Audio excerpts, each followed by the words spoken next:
I live in a small town of Watsika in Illinois, about 5,300 people, tight community, tightly knit. I love it here, it's where I want to live. I farm with my dad about 2,300 acres of corn and soybeans. We've got beef cows. I just bought 15 cows for myself to pay for my college, hopefully. Sports are a vital part to my lifestyle. Football by far is my all-time favorite sport. My dad and my grandpa played before me at Watsika High School, so that's another thing with tradition, I guess, that goes along with the whole farming thing.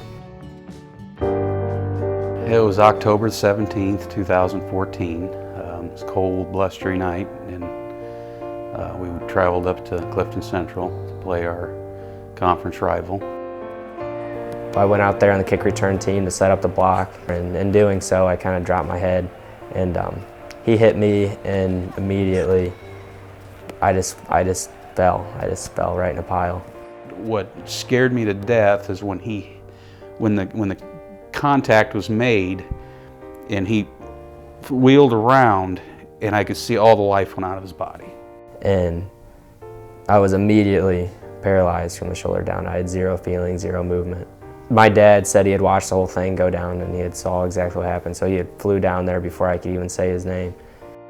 He just called, "Dad, Dad, where are you?" We went straight to St. Mary's in Kankakee. His vertebrae almost switched places. The C and 4 and 5 almost switched places. That's how far out of shape they were. And the doctor said it's beyond our expertise, and we've got calls out to other hospitals.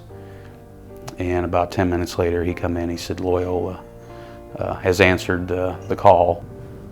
We took him immediately to surgery and operated all night. I remember Dr. Anderson walking out after surgery, and you could just see exhaustion, and I thought, oh, it's not good news. I said, this is a difficult situation. Right now he's not moving anything. There was, hope still, although only about 5% of patients in his situation when we saw him walk again.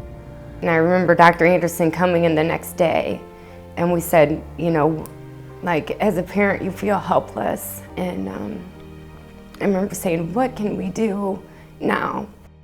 And he just said, constantly tell him to wiggle his toes, bend his knees, move his hand. When the injury occurred that night, I had 2,000 acres of corn standing in the field. And a close friend of mine, he said, I've got a lot of people wanting to help. November the 1st, they had a harvest day, and 16 combines, 16 auger carts, and 30 semis showed up, and over 100 people. They harvested just under 1,000 acres and about 125,000 bushels of corn went to town. I believe that there's angels on this earth with us, and I think some of the nurses that I had were definitely angels. They were a blessing to me, and they kept giving me hope in a situation that there wasn't much hope. I was there at Loyola for 47 days, and from there I was transferred to Shriners Hospital in Chicago. That's where I started rehab, and I started building back everything that I once had. At Shriners, we would play air hockey because he had the will to do the impossible. He went from a motorized wheelchair to a regular wheelchair to walker to crutches to nothing at all. On 29th of January was the day that I got to leave.